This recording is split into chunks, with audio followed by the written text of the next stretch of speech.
All right.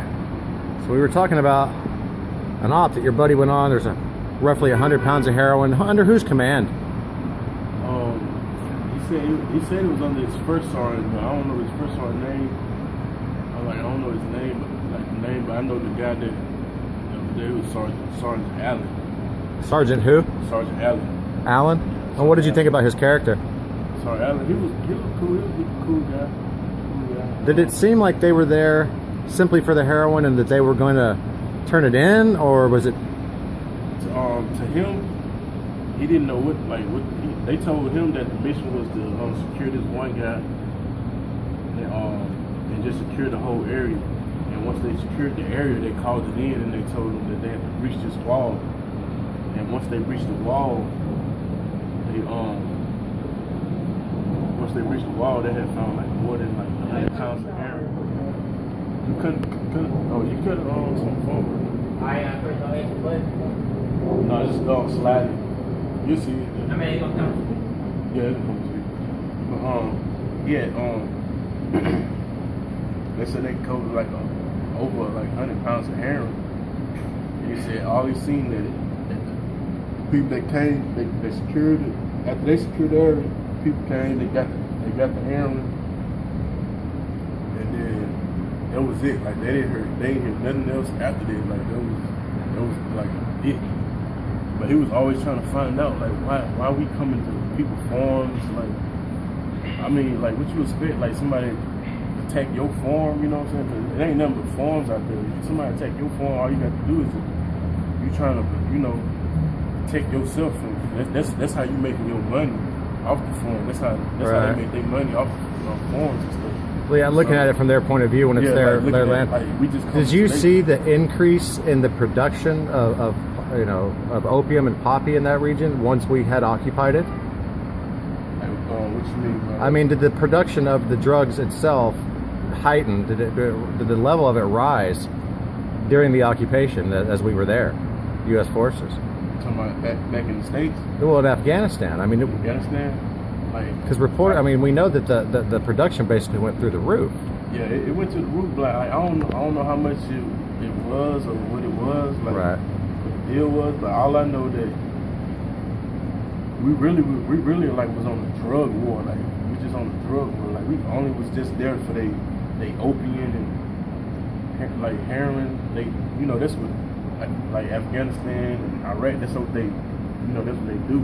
And you had, do you feel comfortable talking about your discharge? Yeah, I feel. Go ahead. I mean, how was that? My discharge, it was straight. I had a hard time. They was trying to get me on some they was trying to get me out on some meds and stuff.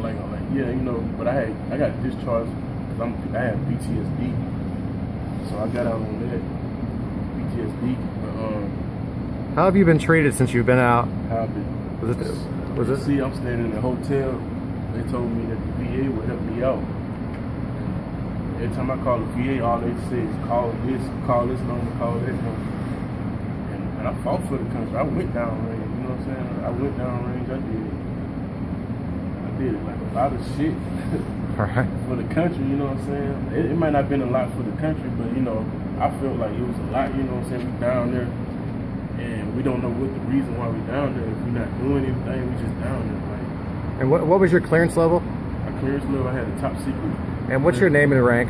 Reginald Earl Nelson, Specialist Nelson.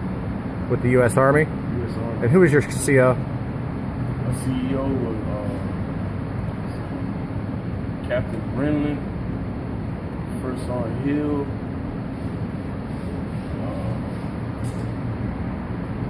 I got out in October 20. Okay, that's all right. So. I appreciate you sharing that and the concern that you have, because there's so many people in that boat. We've had veterans be labeled as terrorists. We've had, the highest suicide rate amongst veterans. There was a point where there was more veterans killing themselves than there were actually dying in combat, and so. I actually seen that in Fort Hood myself when I was stationed there. Oh yeah. There was a lot of soldiers killing themselves. I swear, last 2 months that I was about to get out, it was we had I guess they call it like a terrorist attack. It wasn't a terrorist attack, but it was another soldier shooting up the post. Right, yeah, I remember that. That Muslim guy. It was actually two of them. Do you feel like he was mind controlled into doing that? Yeah, I feel like he was, because they said that the guy that I don't know if y'all remember the first Fort Hood shooting? I've got about 40 seconds left. Because this was like first shooting. It was another shooting like after that. That's when Obama had came to the post to do the It's hard to talk about that stuff. And soldiers that had did the shooting, they turned him down off leave because he wanted to take leave because his mom and his wife passed.